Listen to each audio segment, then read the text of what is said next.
J'observe que la gouvernance du président Talon se caractérise par une intolérance assez importante au gaspillage, au détournement et à la corruption, pour parler de manière générique. Chacun peut observer, et la criette est le symbole de cet effort de répression des déviances dans la gestion au niveau de l'État. Pour autant, tous les trous n'ont pas été bouchés. Mais quand on fait l'effort d'être assez rigoureux, quand on fait l'effort d'être point complaisant avec ses amis, avec même ceux qui sont responsables de mauvaise gestion ou de prévarication des biens publics, fatalement, il s'ensuit une amélioration des agrégats, des recettes et une plus grande disponibilité des moyens publics. Je pense que c'est ça le mérite de la gouvernance Talon.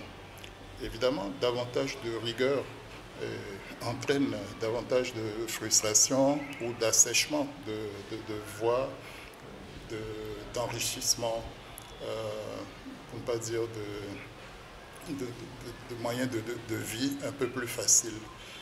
Et ça, c'est sur le plan de la gestion, le plan de la conduite des affaires publiques, où, par exemple, la mise en œuvre des projets, certaines réalisations sont précédées quand même d'un effort assez important d'études, d'évaluation, pour éviter des choix hasardeux.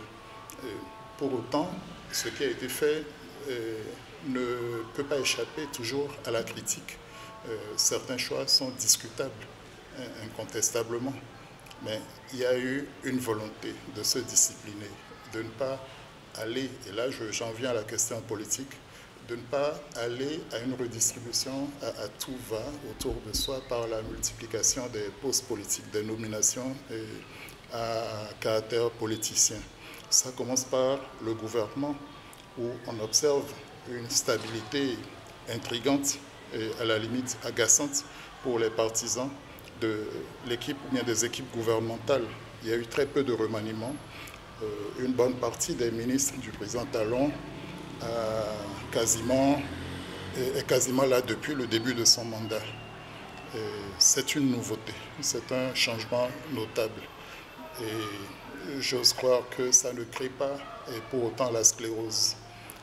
Au-delà de ça, et j'en viens à la question du système partisan, la réforme s'est voulu comme étant un moyen de discipliner davantage, de responsabiliser davantage la classe politique en prônant les grands regroupements et par des mécanismes, par le biais du code électoral qui incite à travers certains mécanismes à envisager de se regrouper plutôt que de se disperser.